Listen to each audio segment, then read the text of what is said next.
اللهم صل على سيدنا محمد وعلى Bismillahirrahmanirrahim. Elhamdülillah. Şeriat kitaptan Fiqhul Minhaj'tan 41. ders hacat etme barakan adamın edepleri.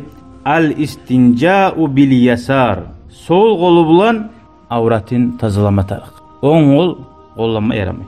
Yastamilu qadil haca şimalehu litanzifil mahalli bil ma'i av bil hacar. Süsen su bulan tazalayım sana, taş bulan tazalayım sana. Hatta tuvaletini bulmaga kağız bolsa da şu sol kol bulan. On kol bulan yaray kulağını tutmaga. Ama sol kol. Li'annaha alyaku bizalik. Şu sol kol şöyle Allahu Teala bize buyuruyor. Bir adam bana ayıttı. Ya maniye başkadır on kolumla sol kolumla. Olay da cuaman, bulay da cuaman. Bizim dinimiz Allah buyuruyan kuyda. Sen süyen kuyda tu. Ne gerekti namaz 2 rakat, tuş namaz 4 rakat. Allah şöyle süyen bitti. Sen kul sana. Kulunu işin zattır. Allah ayıkken yapmak. Şöyle bir adam var cahilliğinden söyleyin. Allah on kolunu dayarakkan, sol kolunu dayarakkan. Varıp adamlar sol kolu beri baylanalı. On kolunu koyup. Bir de olmasa biri ayağına uğrar. Ne tesin? Sıkılayım senden. Yaşağını yürüyen pravdaları da var. Tukun. Şöyle Allah salgan pravdalar. Ve yukrahu an yasta'mila yadahul yumna lihada. On kolun kollamak. Hadi su yaravun etekinde bir başarılı olmayı. Kobus adam var. On kolundan tutup da koya. Şu karhat. Kama yukrahu lahu an yamassa biha zakara. On kolu bulan avratına timaga da yaxşı oldu. Su yaravun etemsa da başka. Hatta haşimanne etemsagına on kolundan avratına timak şoda sogulgan.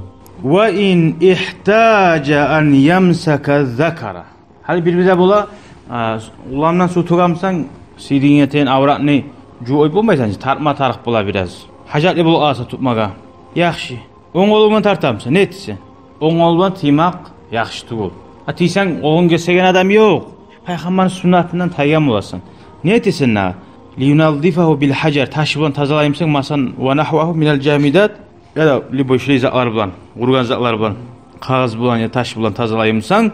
Amsakal camide biyadihil yumna duna an yuharrikaha. On koluna taşını tutamı, ozunu avratını tutamı. Şu yerde avratını tutunca on kol bulan taşı tutkan artık. Ve amsaka zakara bil yusra. Sol kol bulan avratını tuta. Sol kol bulan avratını tuta. Ve harrakaha. Qara dato tonkaslarını ileyta. Sol kolundan tutkan avratını işiysen on koluna tutkan taşka ya da kağızga. On kolunu terip etmedi şunu cuağına. Allahümme salli ala Muhammed ve ala ali Muhammed. Bu ne dindir? Şunca kadar tonkaslarını söyle oymaga. Ve harrakaha liyunaldifal mahal. Allahu Teala yaxşı bile barzatni. Ne sebep var, ne makna var? Peygamberin sünneti şu. On kolundan tutasan taşını ya da kağızını, sol kolundan tutasan avratını.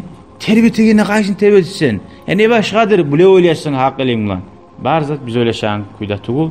Allah ve Peygamber buyuruyan kuyda. Sol kolundan zakarini tut terbiyetsin. Hali hadis dalil buğar. Raval Bukhari ve Muslim an Abi Qatada radıyallahu anhu anin Nebi sallallahu aleyhi ve sellem kal. Bu hadisini geltire bizge Abi Qatadat. Peygamber aytti dey sallallahu aleyhi ve sellem. İza bala ahadukum fela ya'khudanna zakarahu bi yaminihi. Sizden biri su yaravun etegenine tartamanıp avratını tutup on kolu bulan tutmasın deyin. On kolu bulan tutmasın deyin. On kolu bulan tutmasın deyin. Arvesiyi saklayız. Ve la yestanci bi yaminihi. On kolu bulan avratına tazalamasın deyin. Buna dalil. Peygamber geri uğratıra. Senin atın kimdir? Atın kimdir? Kimdir atın? Tugul. Aykan netmek. Senin atın aykan netmek. At-taharatu minel hadas. İnşallah gelegen ders. Namazsızlıktan neçe tazalanmatar. Masalan namazın bozuldu. Eşik'e bardın. Bitti bar. O kalmalar bitti. Taydik çıktık ondan hali. Hali enni namaz cuğması ya biz. Üretecek gelegen ders. Tuz kuyda namaz cuğunan koyunu. İnşallah. Velhamdülillahi Rabbil alemin. Vesselamu aleykum ve rahmetullahi ve berekatuhu. Şükran ya Rabbi şükran. Hedeyte kalbi şükran. Nawarte derbi şükran. Şükran ya Rabbi. Şükran ya Rabbi şükran.